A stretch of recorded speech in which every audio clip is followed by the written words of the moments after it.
Gi, kopinya kok nggak dibawa lagi? Loh.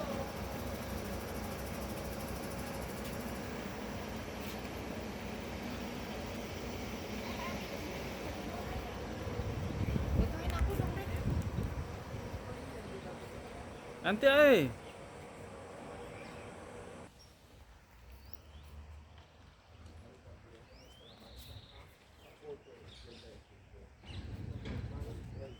Attention please, all you guys.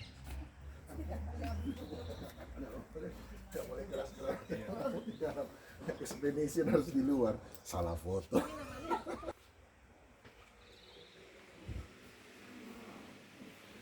Jangan disuruh baca.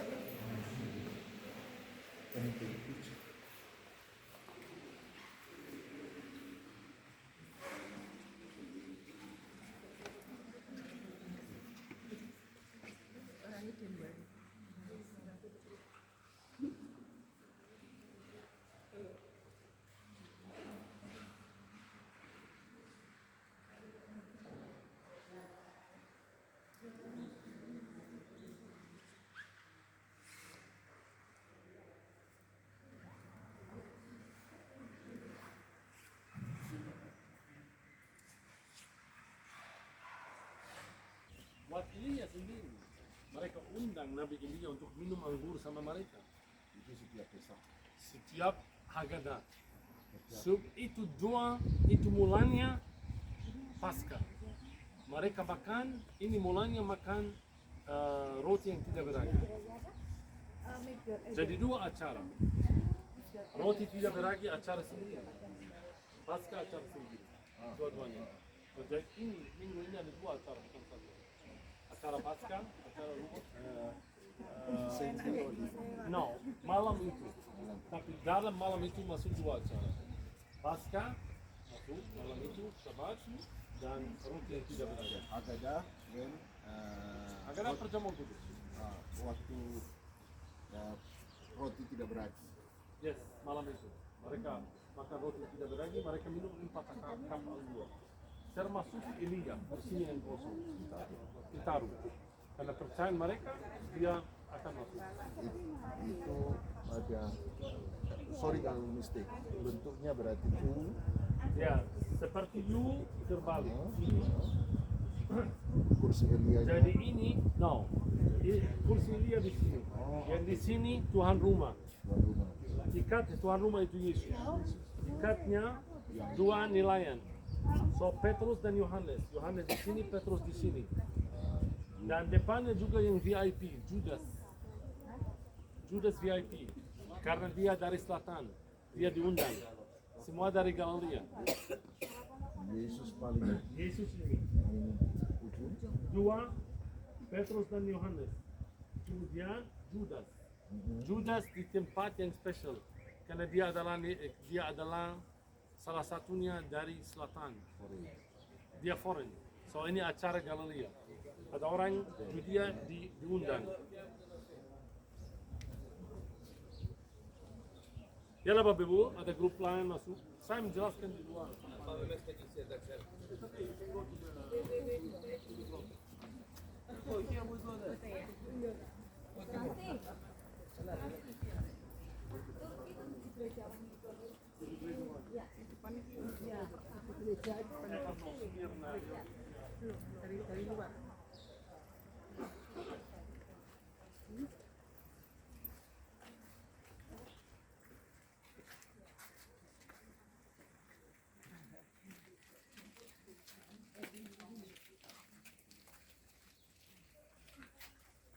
Ibu, kita lihat tempat gembala-gembala tinggal.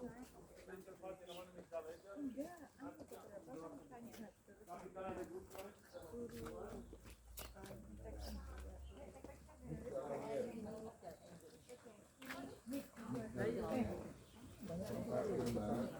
Berapa? 5 sama. Tidak boleh putih liver ada. Tapi di dalam juga nggak boleh. Tapi banyak tulisan. Versi ortodoks Yunani. Sekitar 20.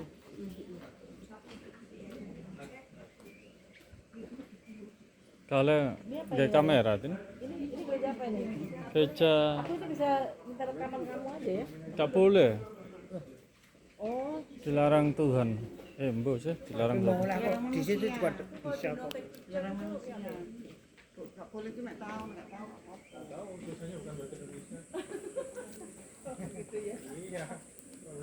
Artinya apa gitu ya? Oh, iya betul. Ya baik. Aku masih nunggu ada orang. Ini. Tuh, nyemplung tambah.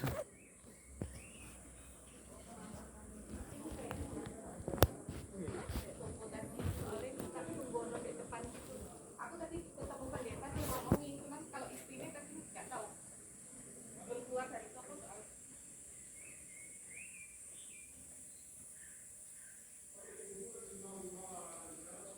Gak turun.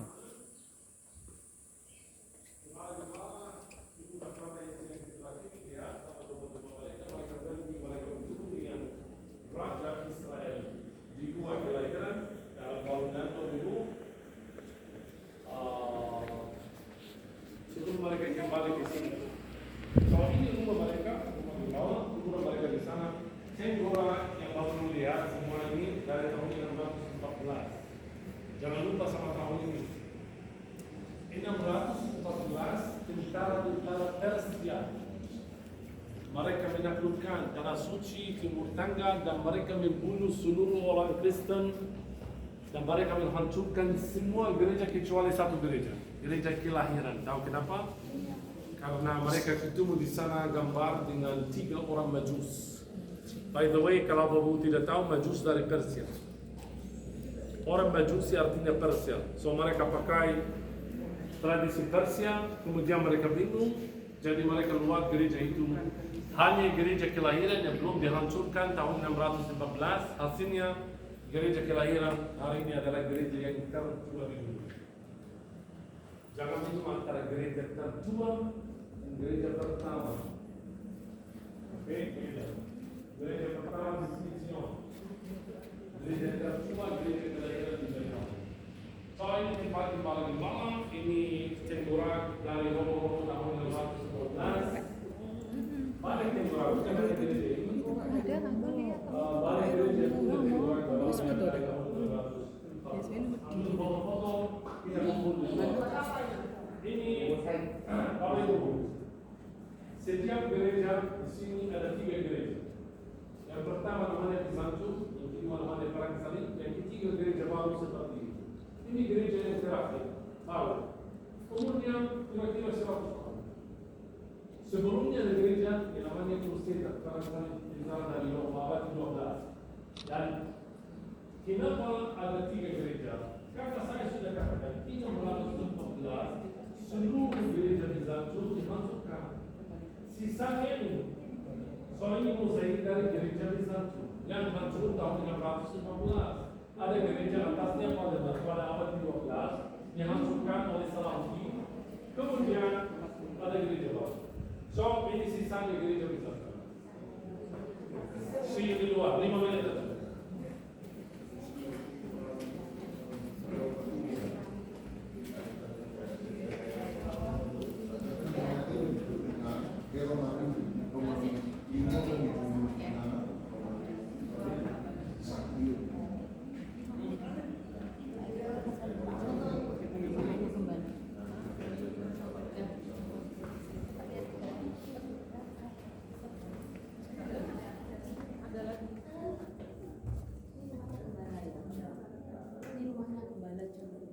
Rumah gembala zaman dulu.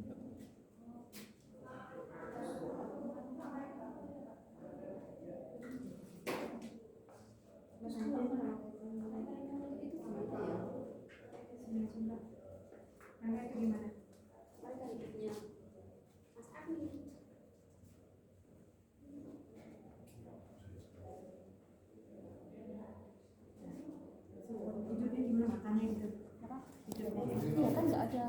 Oh itu ada. Tuhan jelasin kamu udah pusing mana tuntaskan.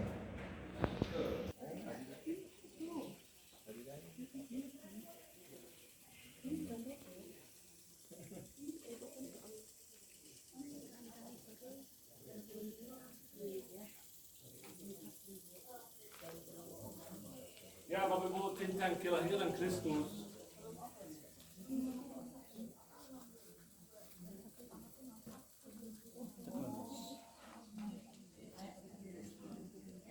Bapak Ibu tinggal cerita Jumat Agung, Jumat Sabtu, sampai besok. Tidak mau menikmati kelahiran Kristus hari ini. Atau nanti sore, kalau ada waktu di mobil, aku akan share. Kalau Bapak Ibu masih bingung tentang Jumat Agung. Ya nanti sore. Karena aku lihat semua masih bicara tentang Jumat Sabtu. Ada yang hitung 4 malam, saya tidak tahu bagaimana. Dari dulu, siapa ibu yang hitung 4 malam? Dari Jumat sampai Minggu dia hitung 4 malam. Ini versi baru dilihat. Ini gara-gara tadi pausnya Yunus. Oke, Bapak Ibu, kapan Tuhan Yesus dilahirkan? Kita biasa Bapak Ibu, kalau seperti biasa kita mulai hitung dari nol. Tapi bagaimana kalau saya katakan Raja Herodes Agung dia meninggal tahun 4 minus. Hingga ceritanya Bapak Ibu dalam firman Tuhan yang di Matius, waktu 3 orang Majus datang, Raja Herodes sudah gila, dia dengar Raja Israel sudah dilahirkan di Bethlehem, jadi dia minta membunuh anak kota Bethlehem yang di bawah 2 tahun. By the way, ada museum di Bethlehem, namanya Museum of the Innocent, ada sekitar 300 tenggorak kecil, baby, ada di Bethlehem. Jadi ada bukti selama sejarah, benar Raja Herodes membunuh anak-anak Judea yang di bawah 2 tahun. Maksud saya begini, waktu Tuhan Yesus lahir, Raja Herodes masih hidup. Dan malaikat Tuhan menampakkan diri depan Santo Yusuf, lari ke Mesir. Keluarga kudus, mereka tinggal di Mesir sampai apa? Herodes meninggal. Jadi Herodes meninggal disebut dalam firman Tuhan. Kalau Herodes meninggal tahun 4 minus, Bapak Ibu jangan lupa sebelum kalender yang kita pakai namanya Gregorian, ada kalender Roma yang sangat otentik. Jadi yang dimulai Bapak Ibu dari kota Roma. So kalender Romawi, kalau kita hitung ikut kalender Romawi, tidak bisa mengerti Raja Herodes meninggal tahun 4 sebelum Masehi. Artinya apa? Artinya Tuhan Yesus dilahirkan sebelum Raja Herodes meninggal.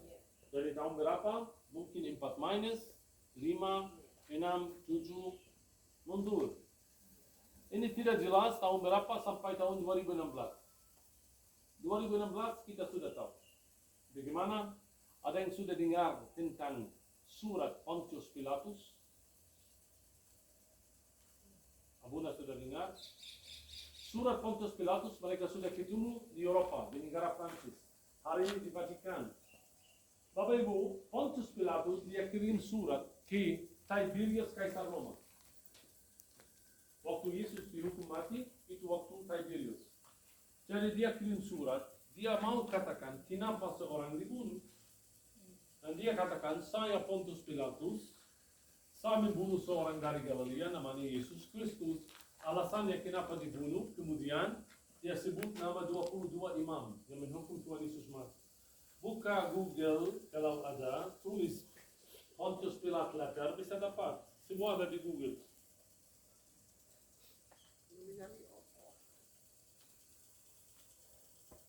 Ini dalam bahasa Yunani dari Google, bisa dapat kamu.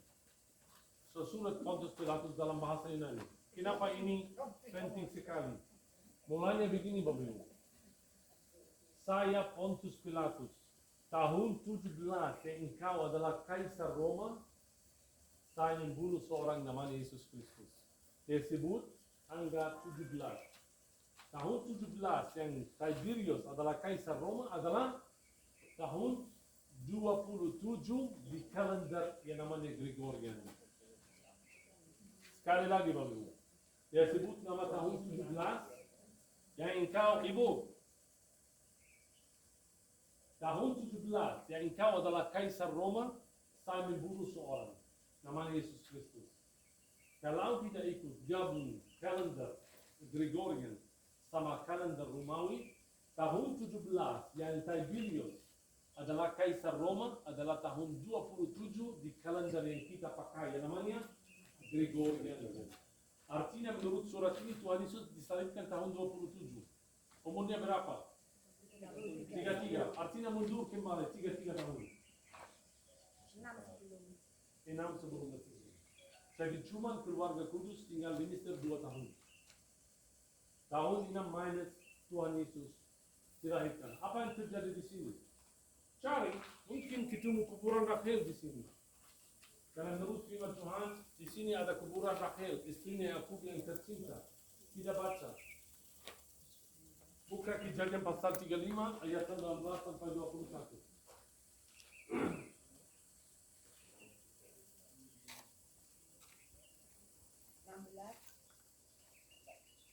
Kelahiran Benyamin, Rahel mati. Sesudah itu berangkatlah mereka dari Betel.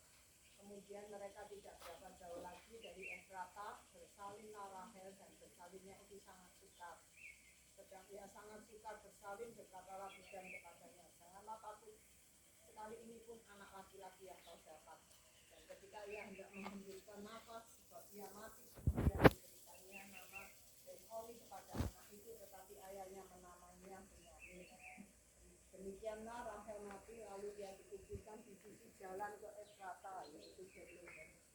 Yakub mendirikan tubuh di atas tubuhnya, itulah tubuh Rahel sampai sekarang. Sesudah itu berangkatlah Israel, lalu ia memasang kemahnya di seberang Migdal Eder. Ini Migdal Eder, Bapak Ibu, lihat. So Migdal Eder, Bapak Ibu, ingat waktu saya berbicara tentang kota Migdal, Maria Magdalene, saya katakan Migdal artinya Menara.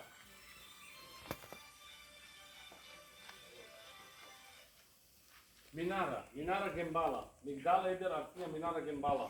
Kenapa ada menara di sini? Orang asing yang datang dari sebelah timur dan selatan, Bapak Ibu, mereka bisa lihat ada menara di sini. So, jadi ini dijual domba. Itu tempat domba-domba. Itu tempat yang gembala-gembala tinggal. Karena mereka cari domba sebelum masuk bait suci. So Migdal Eder itu adalah tempat di sisi jalan Efrata yang itu Bethlehem, Bapak Ibu. Yang di kuburan Rachel tidak jauh dari tempat ini. Mana kuburan Rachel tradisinya itu di atas, tapi itu salah. Kuburan Rachel harus terjadi di daerah sini as well. So lihat Bapak Ibu, tempat ini banyak bersejarah. Boaz dan Ruth, Raja Daud, Rachel mati, gembala-gembala, kelahiran Kristus. Jadi full. Tempatnya penuh dengan sejarah Bapak Ibu, tempat ini. Yang Bapak Ibu lihat itu sisanya dari gereja Bizantium dan perang salib. Jadi ada dua gereja, ini gereja perang salib yang hancur atau dihancurkan oleh Muslim, oleh Salahuddin Ayyubi, sampai Yunani Ortodok mereka mendirikan gereja baru dan tempat atau gereja kecil di dalam chapel yang tadi. So tempatnya Migdal Eder, kalau saya tidak salah, tertulis di sana Migdal Eder. So kalau mau ambil foto sama ini, belakang Ibu Angela yang warna biru ada tertulis Migdal Eder. Jangan ambil foto-foto Bapak Ibu, kita menuju ke tempat sebelumnya. Attention. Tapi di sini ada.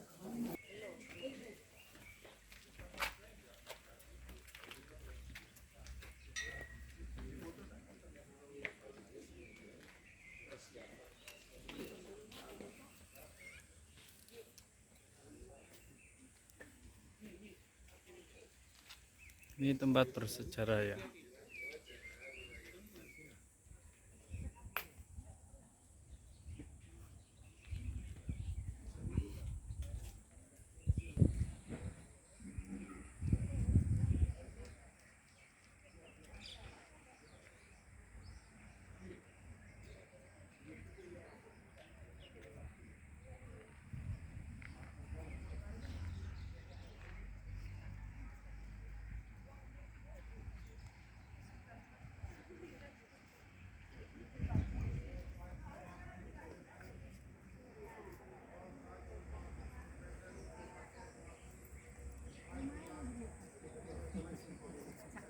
Iki gereja Ayo. Gereja bang. Di sini. Ini tadi Padang Gembala, terus Migdal Edernya sana. Tempatnya banyak. Padang Gembala versi ortodok ya. Versi asli. Asli. Ini aslinya. Kamu dari Samaria? Enggak, dari Bethlehem.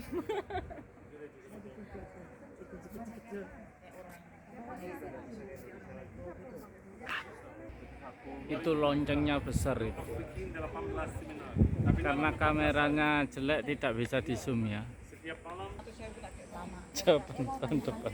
Persiapan pasca atau persiapan pengukuran sih? mana? Ya itu tadi Markus 15. Persiapkan Paskah, Syabat Paskah. Itu dibelanjain? Iya.